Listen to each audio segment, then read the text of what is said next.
Hello மக்களே, இன்னைக்கு ஒரு ஈஸியான பால் பாயசம் ரெசிபி தான் பார்க்க போகிறோம். ஈவினிங் என்ன பண்ணுறதுன்னு தெரில, வீக்கெண்ட் எப்படி என்ஜாய் பண்ணுறதுன்னு தெரில. அதனால் சிம்பிளாக ஒரு பால் பாயசம் செஞ்சு சாப்பிட்லான்னு இருக்கேன்.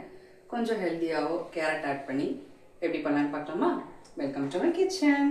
அதுக்கப்புறம் ஒரு கேரட்டை நல்லா துருவி எடுத்து வச்சுருக்கேன், அதாவது 1/2 கப் அளவுக்கு.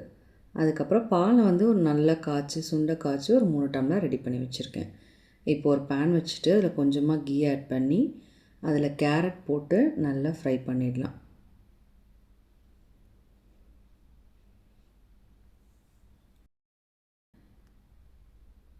இந்த மாதிரி நல்லா ஃப்ரை பண்ணி எடுத்ததுக்கப்புறமா அதில் நான் பால் ஆட் பண்ணிக்கிறேன். ஆல்ரெடி காய்ச்சி வச்சுருந்த பால் ஒரு 3 டம்ளர் அளவுக்கு ஆட் பண்ணிக்கிறேன். அது கொஞ்சம் நேரம் கிண்டி விட்டால் லைட்டாக ஹீட் ஆகிட்டே இருந்தாலே கேரட் நல்லா வெந்து வந்துடும். ரொம்ப நேரம் விட தேவையில்லை, கேரட் டக்குன்னு வெந்துடும். அதுக்கப்புறமா நம்ம ஊற வச்சுருந்த ஜவ்வரிசி அதில் ஆட் பண்ணிடுறேன். ஜவ்வரிசியுமே ரொம்ப நேரம் எடுத்துக்காது வேகிறதுக்கு, கேரட் மாதிரி ஈஸியாக வெந்துடும். ஸோ கொஞ்சம் அடி பிடிக்காமல் இருக்கிறதுக்காகவும் அந்த க்ரீமியாக வரணுங்கிறதுக்காகவும் கொஞ்சம் கிண்டிக்கிட்டே இருக்கணும். மேக்ஸிமம் அடி பிடிக்காது, இருந்தாலும் கொஞ்சம் கிண்டிக்கிட்டே இருந்தோம்னா அந்த க்ரீமினஸ் வந்துடும்.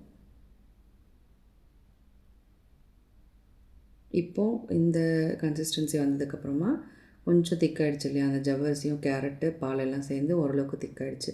ஸோ இந்த கன்சிஸ்டன்சி வந்ததுக்கப்புறமா நான் 1/2 கப்பு சுகர் ஆட் பண்ணிக்கிறேன். நான் ஒயிட் சுகர் தான் ஆட் பண்ணுறேன். அண்டு இந்த மில்க்குக்கு தேவையான அளவுக்கு கொஞ்சம் கம்மியான குவான்டிட்டி தான் நான் ஆட் பண்ணுறேன்.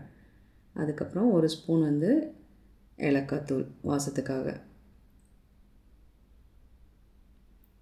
எல்லாத்தையும் நல்லா மிக்ஸ் பண்ணி கொஞ்சம் லோ ஃப்ளேம்லேயே இது ஹீட் ஆகிக்கிட்டே இருக்கலாம். அதுக்கப்புறமா நெய்யில் வறுத்த முந்திரி திராட்சை எல்லா ஐட்டம்ஸையும் அந்த பாதாம் அது எல்லாத்தையும் சேர்த்துக்கிறேன் நான் டேஸ்ட்டுக்காக. அவ்வளோதாங்க, நமக்கு ஒரு ஹெல்த்தியான சூப்பரான பாயசம் ரெடி.